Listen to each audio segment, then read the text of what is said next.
Hello guys, welcome back to my channel. তোমরা কেমন আছো? আশা করি ভালোই আছো। তো আমি সকাল সকাল উঠে তেঁতুল ভালো করে ধুয়ে ভিজতে দিয়ে দিয়েছি।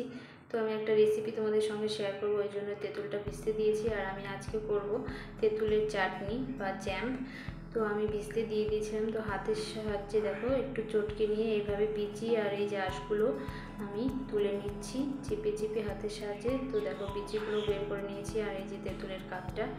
তো আমার সঙ্গে থেকে পুরো ভিডিও দেখো, অবশ্যই তোমাদের ভালো লাগবে। তো আমি দেখো এবার কড়াই বসিয়ে দেব। কড়াইটা আমার কালো হয়ে গেছে, অন্য একটা রান্না করতে গিয়ে পুড়ে গেছিলো আর উঠছে না।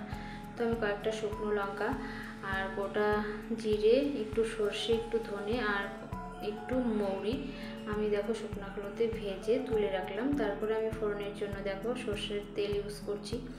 তো তোমরা চাইলে যে তেলটা তোমরা ইউজ করো সেই তেলটাই ব্যবহার করতে পারো। তো আমি দুটো তেজপাতা আর পাঁচফোড়ন দিয়ে আমি তেঁতুলের কাপটা দিয়ে দিলাম। তারপরে আমি দিয়ে দিচ্ছি পরিমাণ মতো হলুদ। তো আমি এবার হলুদটা মিশিয়ে নেব। তারপরে আমি দেখো দিয়ে দিচ্ছি পরিমাণ মতো লবণ। তো আমি লবণটা মিশিয়ে নেব। আমি গ্যাসটা মিডিয়াম ফ্লেমে করে রেখেছি। তো সমানে এভাবে আমি দেখো নাড়তে থাকলাম। আর তারপরে আমি দিয়ে দিচ্ছি আখের গুড়।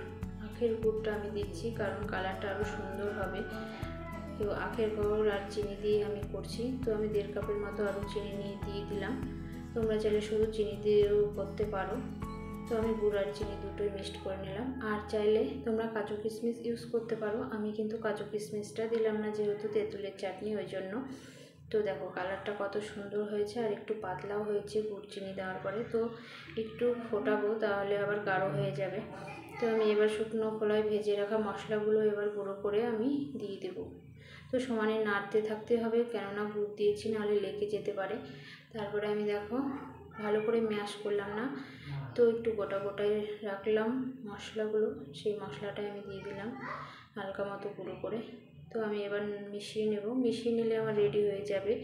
তো এই জ্যামটা বা চাটনিটা কিন্তু স্টোর করে রাখা যেতে পারে, অনেক দিন ধরে খাওয়া যেতে পারে স্টোর করে রাখলে।